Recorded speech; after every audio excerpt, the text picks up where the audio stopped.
Being an independent operator, a freelancer's attitude is fundamental to success. Here are some inspiring attitudes about work that may enrich our thinking. The most influential psychologist of the last century, Sigmund Freud, wrote, "Love and work are the cornerstones to our humanness. Love and work and love, what else is there really?" Freud saw work as essential to our humanness and as fundamental as love. The two can merge when you do work that you love. Playwright Noel Coward quipped, "Work is much more fun than fun." And surprisingly, we often can derive more satisfaction from meaningful work than from directly seeking pleasure. I agree with author Pearl S. Buck. To find joy in work is to discover the fountain of youth. Many men die prematurely after retiring, while an energizing excitement comes with doing work that you love. That energy rejuvenates.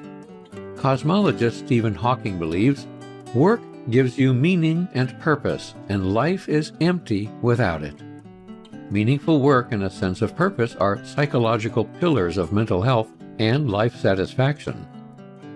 Concentration camp survivor Viktor Frankl felt that finding meaning and purpose made all the difference for his survival of Nazi horrors. And the world-famous Carl Jung completely agreed. The least of things with a meaning is worth more in life than the greatest of things without it. That's why some people who have little lead happy lives while others with great advantages are miserable. One of the wisest teachers I ever met, Joseph Campbell, underlined the importance of meaningful work with this warning: "I think the person who takes a job in order to live, that is to say, for the money, has turned himself into a slave." Simple survival satisfies only the lowest levels of our human needs, but money will not satisfy your psychological needs for freedom, or meaning, or love, or self-expression. Incorporate higher values in your work. The poet Rumi wrote, "Let the beauty of what you love be what you do." Now there's a prescription for success. Let the beauty of what you love be what you do. The Buddhist concept of right livelihood encourages us to find work that does not harm others or compromise higher ideals like compassion and love, and to awaken to the effects, both far and near, of how we earn a living. I love the Buddha's cosmic job counseling. Your work is to discover your work, and then, with all your heart, to give yourself to it. Make the effort to discover your work in the world. Next, 2,000-year-old career advice from the Taoist wisdom of the I Ching. What matters here is not so much what you do as who you are. We become hypnotized and conditioned by other people's opinions as to what is right. Now, in order to continue making progress, you must discover your own deepest values and live by them. If your lifestyle is incompatible with your true nature, you cannot be happy. Have the courage of your convictions and speak your truth. What matters most is to live in harmony with yourself.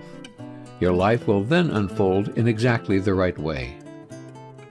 Now consider the enduring folktale of three bricklayers doing the same job. When asked what they're doing, the first bricklayer says, "I'm just putting one brick on top of another." The second replies, "I'm earning 6 pence an hour." While the third bricklayer responds, "I'm building a cathedral, a house of God." While the bricklayers perform the identical task, they're not having the same experience. Putting one brick on top of another describes the mind-numbing attitude of the disengaged and dissatisfied worker.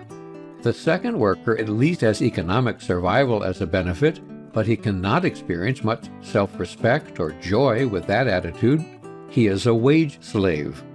Only the third bricklayer, who sees a bigger picture, is truly enriched by his work. He's contributing to something larger than himself. With that attitude, he naturally wants to do the best possible job, easily overlooks inconveniences, and daily earns pride and self-respect. Meaning is about the why of our life, not just the what. Don't miss out on fulfilling work whatever that takes for you. Your work is to discover your work and, with all your heart, give yourself to it. The point, you can design your work to enrich your life. I'll close with the attitude Dr. Martin Luther King recommended. If a man is called to be a street sweeper, he should sweep streets even as Michelangelo painted, or Beethoven composed music, or Shakespeare wrote poetry. He should sweep streets so well that all the hosts of heaven and earth will pause to say, "Here lived a great street sweeper who did his job well."